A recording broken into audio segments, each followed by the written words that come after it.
Təsəvvür edin ki, çox böyük, qaranlıq bir otaqdasınız və əlinizdə sadəcə kiçik bir fənər var. Yəni, işığı hara yönəltsəniz, otağın ancaq o kiçik, məhdud hissəsini görə bilirsiniz. Qalan hər yer zülmət içindədir. Aha, maraqlı analogiyadır. Hə, yəni biz tarixə, xüsusən də minilliklər əvvəl yaranmış qədim inanclara baxarkən, düzü çox vaxt məhz belə edirik. Fənəri tuturuq hansısa müəyyən rituallara, qəribə görünən qalıqlara və dərhal o inancın bütövlüyü haqqında, necə deyərlər, qəti qərarlar veririk. Tamamilə düzdür, xüsusən də rituallar kənardan fərqli görünəndə. Bəli. Amma bugün bu araşdırmamızda o fənəri kənara qoyacaq və otağın bütün işıqlarını yandıracaq. Çünki əlimizdəki mənbələr və sənədlər bizi düz 3000 il əvvələ, tarixin bəlkə də ən çox səhv anlaşılan fəlsəfəsinin, yəni zərdüştçülüyün əsl mahiyyətinə aparır. Missiyamız quru faktları sadalamaq deyil, bu qədim sistemin, fəlsəfənin müasir dünya görüşümüzə necə təsir etdiyini anlamaqdır. Dəqiq. Və bu araşdırma bizi birbaşa qədim İran ərazisinə, o cümlədən Azərbaycanın qədim dövləti olan Atropatenaya aparır. Bəzi qədim salnamələrə görə, Makedoniyalı İskəndərdən 258 il əvvəl kök salmış bu inanc sistemi... Çox qədimdir, hə? Bəli, çox. Və bu sadəcə hansısa Allahları razı salmaq üçün uydurulmuş primitiv bir ibadət toplusu deyildi. Bunun adı əslində, yəni tərcümədə müdriklərə hörmət bəsləyən xoş inam mənasını verir. Bu təlim insanın kainatdakı rolunu, təbiətlə əlaqəsini anlamaq üçün qurulmuş çox böyük kosmik bir çərçivədir. Yəni, biraz dərinə gedəndə bugün İbrahimi dinlər adlandırdığımız inancların, belə deyək, fəlsəfi alt qatında da məhz bu sistemin izləri görünür. Şübhəsiz, bu izlər çox dərindir. Amma mənbələri incələyəndə bilirsiniz məni ən çox düşündürən məsələ nədir? Bu nəhəng, kosmik miqyaslı təlimin mərkəzində sadəcə bir fərd dayanır, Zərdüşt Peyğəmbər. Yəni, bir insan necə olub da minilliklərə təsir edəcək belə bir mürəkkəb, fəlsəfi arxitektura qura bilib? Bu həqiqətən də maraqlı sualdır. Mətnlər Zərdüştün həyatını çox spesifik detallarla təsvir edir. Məsələn, onun İranın Raqa şəhərində, Duqdava çay sahilində doğulduğunu qeyd edirlər. Və ən qəribə detal odur ki, mənbələrə görə o, doğularkən ağlamayan yeganə uşaq olub. Daim gülümsəyərək ətrafa nur saçdığı bildirilir. Baxın, bu çox mifik səslənir, hə? Təbii ki, mifdir, amma yəqin ki, bunun fəlsəfi bir məması var, elə deyil? Tamamilə. Bu, qədim dövrün ən böyük paradigma dəyişikliyinin anonsudur, əslində. Qədim şərq təfəkkürünü təsəvvür edin. Uşaq doğularkən ağlaması, onun fani, ağrılarla dolu bir dünyaya gəlməsinin təbii reaksiyası sayılırdı. Dünya əzab yeridir. Lakin Zərdüştün gülümsəməsi bu fəlsəfəni alt-üst edir. Yəni, dünyaya əziyyət çəkməyə yox, nəsə dəyişdirməyə gəlir. Aha. Dəqiq. Bu, dünyaya şuurlu bir missiya ilə gəlişin rəmzidir. Xaosun qarşısında aciz qalmır, əksinə onu yenidən formalaşdırmaq potensialını göstərir. Maraqlıdır və yeniyetməliyi də çox fərqlidir. Biz bugün düşünürük ki, 15 yaşlı bir gənc həyatın mənasını tapmaq üçün maksimum otağına qapanıb musiqi dinləyə bilər. Amma mənbələr deyir ki, Zərdüşt 15 yaşında evini tərk edib həqiqət axtarışına çıxır. Və o dövrün şərtlərini, vəhşi təbiəti, qəbilə münaqişələrini nəzərə alanda, bu inanılmaz bir cəsarət tələb edir. Bu sadəcə bir gəzinti deyil, cəmiyyətin o qəbul edilmiş doqmalarını rədd edib, tək başına sağ qalmağı gözə almaqdır. Və görünür, bu axtarış onu ən kritik nöqtəyə gətirib çıxarır. 40 yox, məhz 30 yaşında, eləmi? Bəli, 30 yaşında. Mənbələrə görə o, bahar səhəri, müqəddəs bir çayı keçərkən, Bəhmən adlı səmavi bir ruhla qarşılaşır. Bəhmən onu baş tanrı Ahura Məzdanın, yəni Hörmüzün dərgahına aparır. Zərdüşt o ilahi vəhyi və təlimin təməl prinsiplərini məhz orada alır. Bir dəqiqə, bax, elə burada dayanaq, çünki məni ən çox çaşdıran hissə məhz bundan sonra gəlir. Normalda biz nə oxuyuruq? Peyğəmbər vəhy alır və gedir insanlara təbliğ etməyə. Amma burada sənədlər deyir ki, o cəhənnəmə düşür. Və şər ruh olan Angramanyo, yəni əhrimən tərəfindən sınağa çəkilir.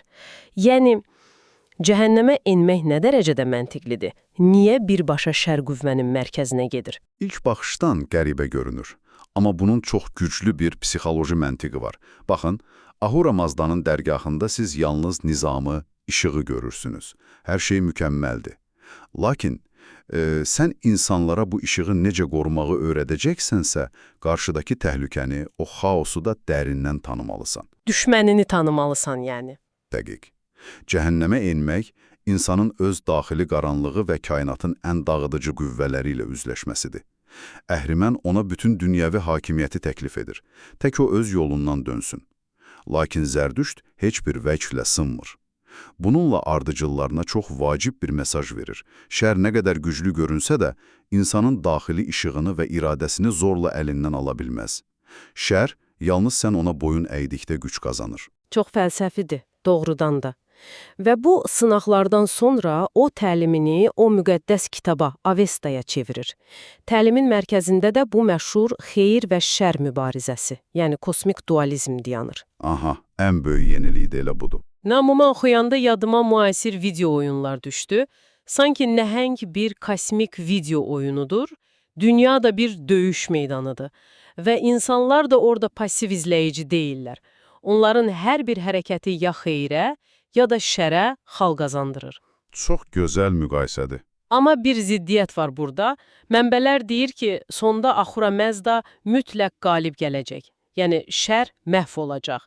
Əgər final onsuz da bəllidirsə, yəni işıq mütləq qalib gələcəksə, insanın o kiçik seçimlərinin nə əhəmiyyəti var? Niyə biz əziyyət çəkib bu oyunun bir parçası olmalıyıq? Bu, teologiyadakı ən dərin paradokslardan biridir. Lakin zərdüştlük bu məsələni çox unikal şəkildə həll edir. Qələbənin mütləq olması tənbəlliyə bəraət qazandırmır. Yəni, xeyir qalib gələcək, bu qanundur. Lakin mübarizənin nə qədər davam edəcəyi və bu prosesdə dünyanın nə qədər əzab çəkəcəyi birbaşa olaraq insanın fərdi seçimlərindən asılıdır. Aha, yəni prosesi sürətləndirmək və ya yavaşlatmaq bizim əlimizdədir. Tamamilə düzdür. Ahura Mazdada insanları qul kimi yox, müttəfiq kimi yaradıb. Bu təlimdə ən böyük inqilab iradə azadlığıdır. Sənin etdiyin hər yaxşı əməl o mütləq qələbəni biraz da yaxınlaşdırır. Buna görə də o məşhur triada, xeyirxah fikir, xeyirxah söz, xeyirxah əməl mövcuddur. Fikir sözə çevrilir, söz də əmələ. Bəli, bu sadəcə olaraq mənəvi bir kod deyil. Dünyanı nizamda saxlamağın psixoloji alqoritmidir. O əməl hissəsi, düzü, mənim üçün bəlkə və ən heyrətamiz hissə idi. Çünki qeydləri oxuduqca görürəm ki, burada ruhanilik, yəni dindar olmaq gedib bir uzaq mağarada tək başına dua etmək demək deyil, inanılmaz dərəcədə praktik bir dindir. Oturaq heyvandarlıq, əkinçilik, bunlar birbaşa ibadət sayılırdı. Yəni bir adam gedib tarlada buğda əkəndə, su kanalı çəkəndə faktiki olaraq ruhaniləşir. Elədim. O dövrün İran yaylasının iqlimini nəzərə almalıyıq. Sərt şərtlər var, su çatışmazlığı, səhralar və daimi xaos təhlükəsi. Belə bir yerdə bağ salmaq, torpağı becərmək elə bəşəriyyətin yaşaması üçün təməl şərtdir. Kosmik müharibənin silahı qılınc beyil, əkinçilik idi. Bəli, quraq bir torpağa toxum səpmək xeyir qüvvəsini edilən ən böyük köməkdir. Çünki xaos, quraqlıq, qıtlıq, xəstəlik əhrimənin təzahürüdür. Siz bağ salanda faktiki olaraq o şər qüvvəni öz ərazinizdən qovmuş olursunuz. Səxavətli olmaq, zülümdən çəkinmək, hər şeydə mötədillik, bütün bunlar həmin o xaosu nizamla əvəz etmək ideyasına xidmət edir. Yaxşı, xaos və nizamdan danışmışkən, gəlin tarix boyu bu inancın ən çox təhrif olunan hissəsinə toxunaq. Kənar müşahidəçilər, xüsusən də sonraki dövrlərdə, bu inancı birbaşa atəşpərəstlik adlandırıblar, amma mənbələrə görə kainatın nizamını qoruyan 4 müqəddəs ünsür var: od, su, torpaq və hava. Bəli, hər dördü toxunulmazdır, daim təmiz saxlanmalıdır. O zaman niyə məhz od bu qədər qabardıldı? Yəni, bu insanlar həqiqətənmi fiziki alova sitayiş edirdilər? Çünki əgər belədirsə, bu sanki bir ölkəyə yox, sadəcə o ölkənin bayrağına sitayiş etmək kimi bir şey olur. Əla təşbihdir. Həqiqətən də ilkin dövrdə fiziki odun özünə sitayiş anlayışı yox idi. Od sadəcə həyatın əsasını təşkil edən elementlərdən biri idi, amma fərqlənirdi. O, Ahura Mazdanın nurunun, paklığının fiziki dünyadakı ən təmiz təmsili, necə deyərlər, bir növ obyekti idi. Yəni simvol idi. Tamamilə. Taranlıq və dondurucu bir gecəni təsəvvür edin. Alov nəinki istilik verir, həm də sizi təhlükələrdən, vəhşi heyvanlardan qoruyur. O, nizamın və işığın ən güclü vizual simvoludur. Amma zaman keçdikcə dinlərin o məlum institusionallaşması, yəni dogmaya çevrilməsi prosesi baş verdi. Bax, o transformasiya necə oldu? Yəni, geniş bir fəlsəfə necə oldu ki, belə dar kütləvi itaət çərçivəsinə salındı? Mən oxuyanda maqlar adlı bir rahiblər təbəqəsinə rast gəldim. Məsələn, Yunan tarixçiləri və sonradan Ammian Marcellin kimi şəxslər yazır ki, maqlar çox güclü və qapalı bir kastaya çevrilmişdilər. Bəli, maqlar prosesin mərkəzində dayanır. Mexanizm isə çox sadə və klassik bir güc inhisar üzərində qurulmuşdu. Məsələ burasındadır ki, Avestanın yazıldığı dil zamanla ölü bir dilə çevrildi. Aha, yəni xalq artıq onları başa düşmürdü. Dəqiq, sadə insanlar mətni anlamadığı üçün maqlar yeganə təfsirçi rolunu öz üzərlərinə götürdülər. Kosmosla insan arasındakı qapının tək açarı onların əlinə keçdi. Çox təhlükəli vəziyyətdir. Elədir. Xüsusən də Sasanilər dövründə dövlət və din birləşəndə maqların nüfuzu pik həddə çatdı. Onlar mürəkkəb rituallan uydurmağa başladılar. Məsələn, ölkədə bir quraqlıq və ya xəstəlik yayılırdısa, maqlar xalqa deyirdilər ki, siz əhrimənə qarşı günah işləmisiniz. İndi bunu təmizləmək üçün bizə nəzir gətirməlisiniz. Klassik manipulyasiya, yəni problemləri qorxu vasitəsilə öz xeyirlərinə istifadə edirdilər. Bəli, tam olaraq. Xalq fəlsəfi mənadan uzaqlaşdırıldı və birbaşa alovun özünə, rituallara sitayiş etməyə məcbur qaldı. Beləliklə o təmiz, anları itdi və atəşpərəstlik yanılğısı dərinləşdi. Yəni dili inhisara almaq əslində elə insan təfəkkürünü inhisara almaq deməkdir. Lakin bu ritualların ağırlığına, təhriflərə baxmayaraq, o ilkin prinsiplərin gündəlik həyata təsiri həqiqətən inanılmazdı. Təsəvvür edin, siz inanırsınız ki, od, su və torpaq müqəddəsdir. Onları murdarlamaq olmaz. Bəs onda ölüm reallığı ilə necə başa çıxırdılar? Ölüm çox böyük bir logistik və teoloji problemi idi onlar üçün. Hə, yəni düşünün, minlərlə insan ölür və siz bu cəsədləri nə torpağa bastıra bilirsiniz, nə yandıra bilirsiniz, nə də suya ata bilirsiniz. Çünki meyyit murdar sayılır o, əhrimənin, yəni ölüm qüvvəsinin zəfəridir. Ekoloji baxımdan bugünkü o zero waste, sıfır tullantı anlayışının çox ekstremal qədim versiyasıdır. Yaxşı, bəs neynirdilər cəsədləri? Məhz buna görə onlar daxma adlanan, yəni sükut güllələri deyilən çox spesifik bir memarlıq və ritual kəşf etdilər. Sükut güllələri. Adı belə çox mistik səslənir. Bəli, bunlar şəhərdən kənarda, hündür qayalıqlarda tikilən, dairəvi, üstü açıq daş güllələri idi. Cəsədlər o güllələrə qoyulurdu. Məqsəd o idi ki, yırtıcı quşlar, qurd-quş gəlib cəsədi sümüklərindən təmizləsinlər. Vau, yəni təbiətin dövrəsinə təbii yolla qaytarırdılar. Tamamilə. Bu yolla nə müqəddəs torpaq, nə su, nə də od çirklənmirdi.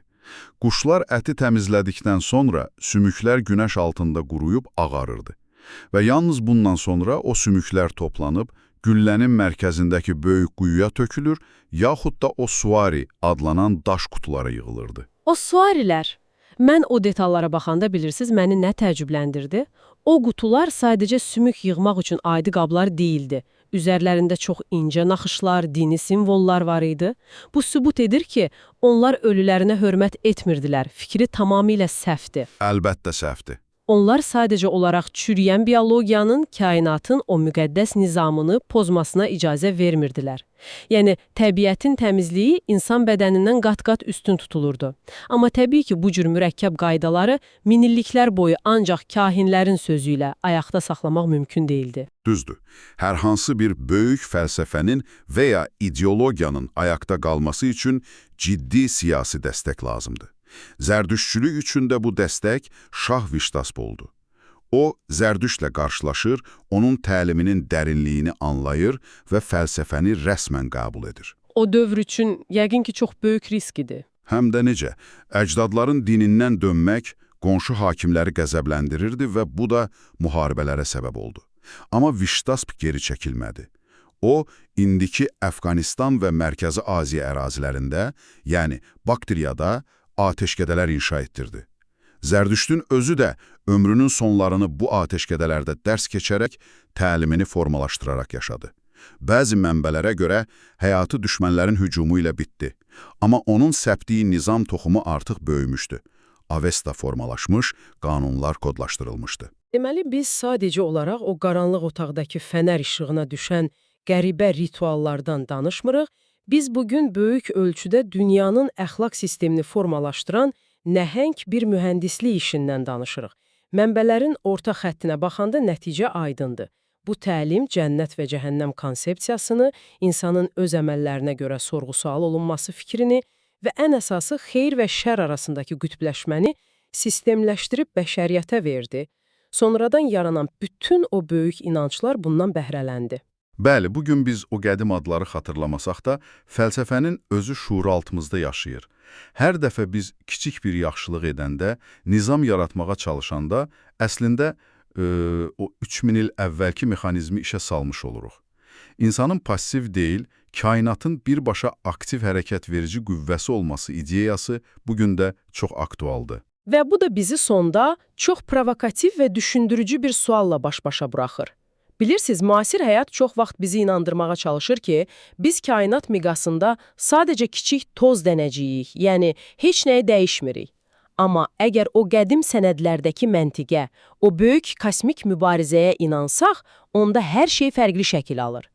Əgər hər bir xeyirxah söz, təbiətə atılan təmiz bir addım, bütün kainatın tarazlığını xeyrə doğru itələyirsə, deməli etdiyimiz heç nə əhəmiyyətsiz deyil.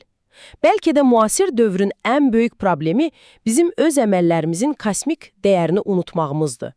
Növbəti dəfə sıradan bir seçim qarşısında qalanda düşünün, bəlkə də kainat məhz sizin həmin an nizam yaratmağınızı gözləyir. Çox gözəl bir yekun fikirdir. Bu qədim və mürəkkəb dünyanın qapılarını arxada qoyub, fənərimizi biraz dincəlməyə göndəririk. Növbəti mənbələrin dərinliklərində görüşmək ümidi ilə. Seçimləriniz nizam yaratsın. Sağ olun. Sağ olun.